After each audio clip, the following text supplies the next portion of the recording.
আলুপতিছৰ আৰক্ষীৰ বৃহৎ সফলতা। চেঙাৰ বাঘমাৰা ওচৰত গাঞ্জা খেতিৰ বিৰুদ্ধে আৰক্ষীৰ অভিযান। কেইবাটাও পৰিয়ালৰ প্ৰায় 10 লক্ষাধিক টকাৰ গাঞ্জা গছ কাটি ভস্মীভূত। বৰপেটা জিলাৰ আলুপতি আৰক্ষী থানাৰ অন্তৰ্গত 4 নং বাঘমাৰা ওচৰত আবেলিৰ পৰা সন্ধিয়ালৈকে কেইবা ঘণ্টাজোৰা অবৈধ গাঞ্জা খেতিৰ বিৰুদ্ধে আকস্মিক এক অভিযান চলাই প্ৰায় 10 লক্ষাধিক টকাৰ ভাং গছ কাটি পেট্ৰল ঢালি জ্বলাই ভস্মীভূত কৰে আলুপতিছৰ আৰক্ষীয়ে।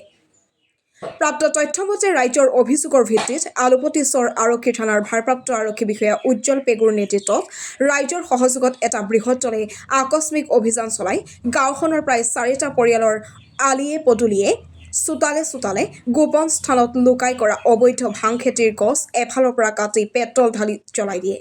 আৰক্ষীৰ এই আকস্মিক সাহসী অভিযানে অঞ্চলটোত অবৈধ গাঞ্জা খেতিয়কৰ মাজত তীব্ৰ ত্ৰাসৰ সৃষ্টি কৰাৰ লগতে সচেতন ৰাইজৰ প্ৰশংসা বুটলিবলৈ সক্ষম হয়।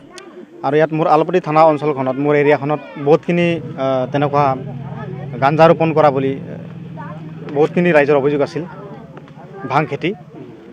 তেনেতে আমি আজি সময়ৰ সুযোগ বুজি আমি অভিযানখিনি চলালোঁ ৰাইজৰ উপস্থিতিত, আৰু বহুতখিনি ৰাইজৰ মানুহ আছে, গাঁৱৰ পৰা উপস্থিত আছে, আৰু তেনেকুৱা বহুতখিনি ৰাইজৰ বিষয়ববী আছে। সিহঁতৰ সহযোগত আমি একেলগে ভাং খেতি 3-4টামান ঘৰত উৎখাত কৰিবলৈ সক্ষম হওঁ।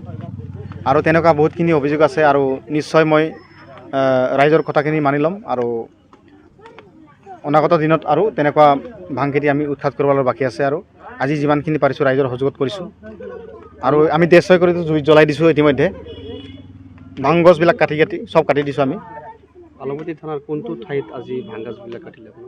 আমি এই বাঘমাৰা চহৰৰ আলুপতিৰ যিটো বাঘমাৰা অন্তৰ্গত বাঘমাৰা 4 নম্বৰ বাঘমাৰা, তাতে।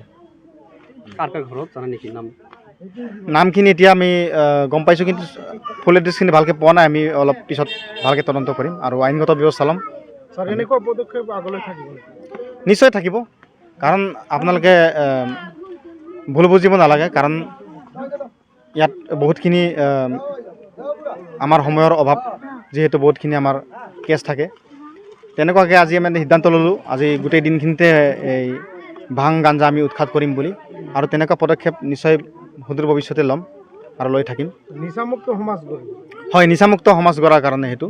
আৰু আমাৰ অসম আৰক্ষী যিহেতু কোনো ধৰণৰ ড্ৰাগছ ভাং এইবিলাকৰ লগত কোনো বেআইনী কামতে আমাৰ কম্প্ৰমাইজ নাই। ভাং গছ খেতিটো বহুত ডাঙৰ কথা, এইবিলাক ৰাইজে হয়তো ভুল বুজি আছিলে, তেনেকুৱা নহয়। আমি যিমানখিনি পাৰোঁ আৰু আমি একদম ডেষ্ট্ৰয় কৰি আছোঁ, ধ্বংস কৰি দি আছোঁ চব। ৰাইজৰ কিমান সহযোগ পাইছে? ৰাইজৰ ফুল ছাপোৰ্ট পাইছোঁ। মই বহুত আনন্দিত হৈছোঁ ৰাইজৰ যে ফুল ছাপোৰ্ট পাইছোঁ। কোনো ধৰণৰ অসুবিধা হোৱা নাই, কোনোবাই অসুবিধাজনক কৰা নাই আমাক, পুলিচ প্ৰশাসনক। এই বিষয়ে আমি আলুপতি ভাৰপ্ৰাপ্ত বিষয়াক ধন্যবাদ জনাম, যিহেতু এই ভাং খেতিৰ বিষয়ে বহুদিন ধৰি অভিযান এইটো আছেই আছে, মানে 2-1 ঘৰত কৰিয়ে থাকে। গতিকে এই অচি ছাৰক আমি ধন্যবাদ দিব লাগিব। আমাৰ সহযোগিতাত তেওঁলোকে আজি ভাং গাছখিনি তেওঁলোকে কাটিছে।